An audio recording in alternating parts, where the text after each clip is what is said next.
Assalamualaikum warahmatullahi wabarakatuh. Alhamdulillahirabbil alamin. Wassalatu wassalamu ala asyrofil anbiya'i wal mursalin wa ala alihi washabihi ajmain. Amma ba'd.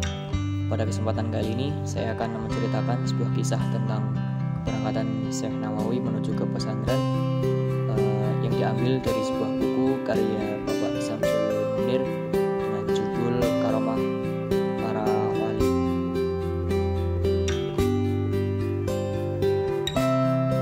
Pada ujung abad ke-19 Masehi, di negeri Mekah terkenal seorang ulama besar. Ia adalah salah seorang guru besar dalam masa Syafi'i. Muridnya beratus-ratus orang, datang setiap tahun mengambil pelajaran agama Islam darinya, terutama dari daerah Banten, Cirebon, dan daerah Sunda. Ada juga muridnya dari tanah Jawa, Melayu, Minangkabau, Sulawesi, Aceh, Ternate, dan daerah yang lain.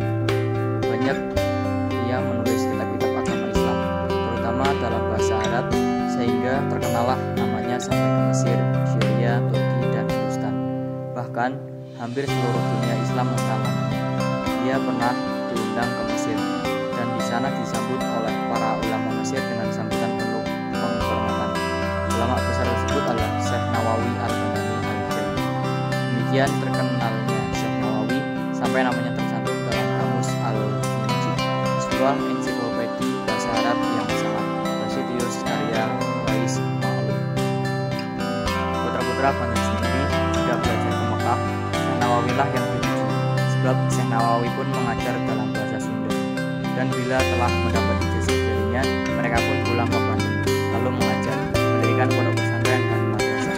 Oleh karena itu, walaupun telah lama kerajaan Banten dihapuskan Belanda dan negeri Banten seakan-akan dipisahkan dari daerah lain, namun pertahanan dan kekayaan jiwa penduduk Banten masih tetap terpelihara. Pertahanan dan kekayaan jiwa tersebut tidak lain adalah ajaran agama Islam. Syekh Nawawi lahir pada 1815 Masehi di Tanara, sebuah desa di Kecamatan Gendayasa, Kabupaten Serang, Banten, sehingga namanya dikenal dengan Al-Bandani.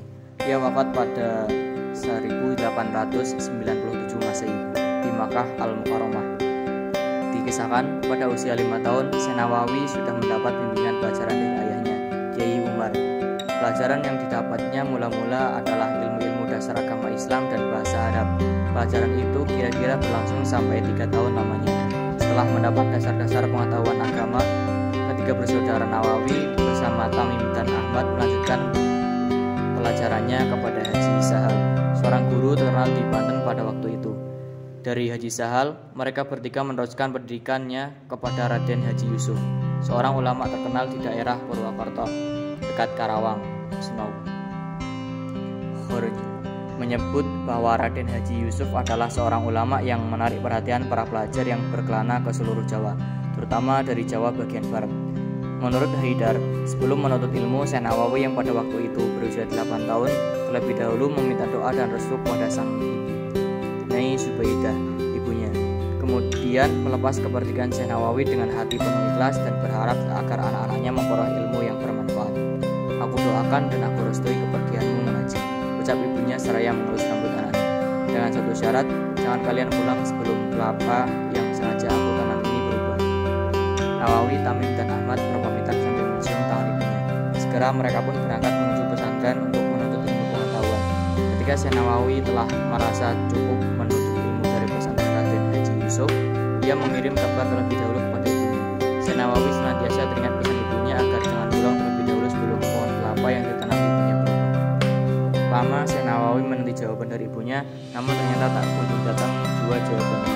Akhirnya Nawawi memutuskan untuk pergi meninggalkan pondok pesantren itu dan mencari pondok pesantren yang lain bersama Tamim dan Ahmad.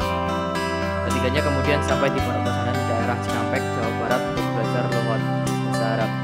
Di tempat belajaran yang baru ini, ketiga kakak beradik ini diuji terlebih dahulu oleh kiainya. Ternyata ketiganya lulus ujian dengan baik sekali. Bahkan dinyatakan tidak perlu lagi mengulang belajar di pondok pesantren tersebut. Oleh kiainya itu, mereka bertiga dipersilakan pulang. Ilmu kalian telah cukup, kalian pulanglah, sudah ditunggu ibu kalian. Sebab pohon kelapa di rumah telah berbuah, ucap sang kiai. Saya akan tahu bahwa santri tadi itu telah ditunggu sang ibu. Dari mana sang kiai mendapat berita bahwa pohon kelapa di rumah Syekh Nawawi telah berubah? Ya, tidak lain karena karomah sang kiai, bisa melihat sesuatu yang gaib walaupun tidak tampak di mata. Rupanya, apa yang dikatakan sang kiai, guru ahli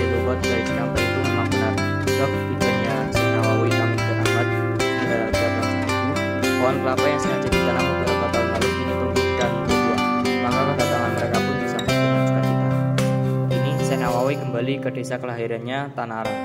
Setelah sekian tahun menuntut ilmu di beberapa pesantren, cukup lama juga dia mengembara sebagai santri kelana. Sejak pohon kelapa yang sengaja ditanam ibunya masih berupa tunas, sampai pohon itu tumbuh dan berbuah. Keterangan tersebut menunjukkan bahwa lamanya Syekh Nawawi mengembara menuntut ilmu di pesantren-pesantren Jawa itu kurang lebih sekitar 6 tahun, karena pada umumnya umur pohon kelapa sampai bisa menghasilkan buah dalam 6 tahun. Selain seorang ulama, Syekh Nawawi Al-Bantani dikenal juga sebagai seorang penulis kitab. Dulunya yang menekuni dunia sufi dan suluk telah mengetahui kepiawaian Syekh Nawawi dan dua saudaranya dalam menuntut ilmu. Oleh karena itu, begitu mengetahui kemampuan Syekh Nawawi dalam menuntut ilmu, tanpa diberitahu siapapun, sang guru berkata kepada Syekh Nawawi bahwa ibunya telah menunggu kedatangannya di rumah sebab pohon kelapa yang ditanam sang ibu telah berubah. Tentu saja pemberitahuan ini adalah pemberitahuan gaib, tidak jauh beda dengan telepati yang dilakukan oleh orang modern. Hanya saja ini bukan peristiwa telepati. Peristiwa ini merupakan salah satu karomah yang dianugerahkan Allah kepada Syekh Nawawi. Itu adalah cerita tentang ketika Syekh Nawawi berangkat